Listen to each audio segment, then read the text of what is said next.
everyone. So I'm doing the second part in my series of dreams. As I said in the first video, these series of dreams were given to me, I believe, by God while I was on a consecration, essentially fasting from social media for 40 days, trying to determine where God was leading me in the next stage of my life.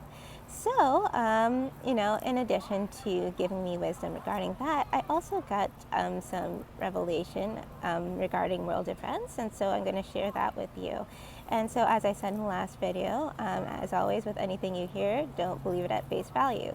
Definitely take it to God in prayer to determine, is this a word from Him? And if after that He confirms that, then you, of course, decide how He wants you to respond to that.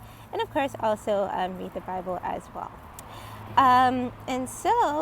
With that, I will be telling you what the dream is and the interpretation of that. This dream was given to me on 3/30, so March 30th. And this dream was me. I was in a group of Christians, and some were Seventh-Day Adventists, and some were not. I recall us handing out tracts about the National Sunday Law.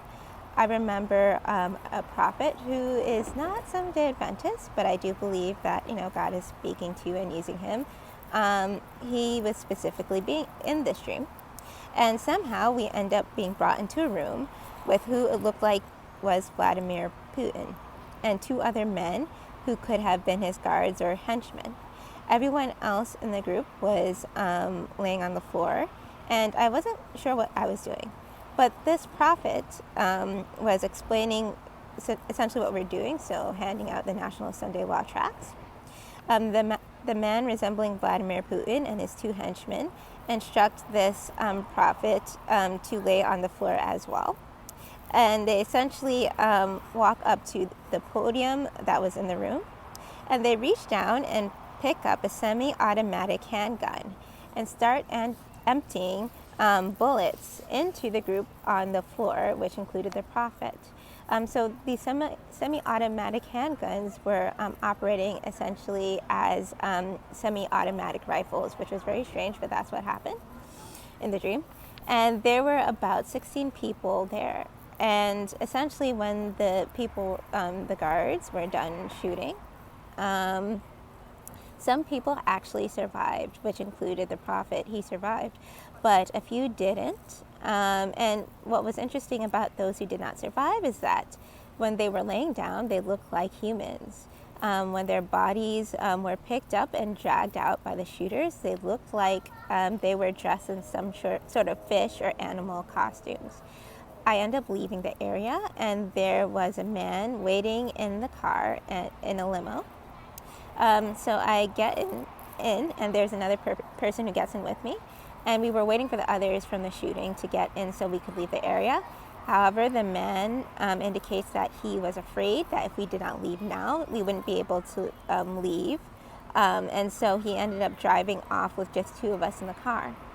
So the scene switches over to me speaking with someone who I personally know in real life from my school, and she indicates that she didn't like the group of 16 people because they were too serious, and thinks that they should calm down and mellow out. And so although I didn't say this out loud in the dream, I was annoyed with this person because I felt like she was a lukewarm Christian, and she was not aware of the difficult experience we just went through, and she was prioritizing her own comfort and itching ears. And that's where the dream ends. But essentially the interpretation of this is as follows. God's people are coming to the forefront. This group is no respecter of denominations, so only those who truly love the Lord will be a part of it. So this dream, I believe, was geared towards Seventh-Day Adventists specifically. And so to Seventh-Day Adventists, the truths that many of us have neglected for many years will be given to those who are not Seventh-Day Adventists, and they will run and do the work that we were supposed to do. This work will bring them before men in high places all over the world. This will bring persecution, but God's people will be safely hidden in Him, if not physically, in eternity. So this work will also expose those who have been playing church. Crisis reveals character, and what you have been practicing up until that time will come to the surface. So for those who do not take their walk with Christ seriously, they will not survive this time of testing. Even if they survive physically, all of their religious formalities will die, exposing their dead religion. There is a group of Christians in the church right now that are only there for entertainment, fun, games, and food. There are another group of Christians who are in the church that are there to demonstrate how much more holy and righteous they are than everyone else. Meanwhile, they are like dry bones and whitewashed sepulchres. This message is for you. Repent and give your hearts to God, asking Him to revive you and gain a fresh experience with Him before it's too late. To all, including myself, it's time for self-examination. In what areas of your life have you not yielded to God? This is particularly for those of us who have been in church for a while, because it's easy to see what's wrong with others, yet neglect the changes that you need to make. As Jesus stated, don't be so focused on the mote in your brother's eye and neglect the beam in your own eye. Don't be distracted by your brother's pebbles and end up running into your own boulder.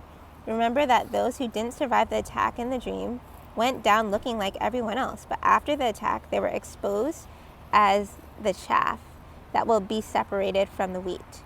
Don't take comfort or contentment in a form of godliness. Be transformed and renewed by the reading, internalizing, and practice of His Word. And so that's the end of that one. And I will see you in the next videos with the third and the fourth part.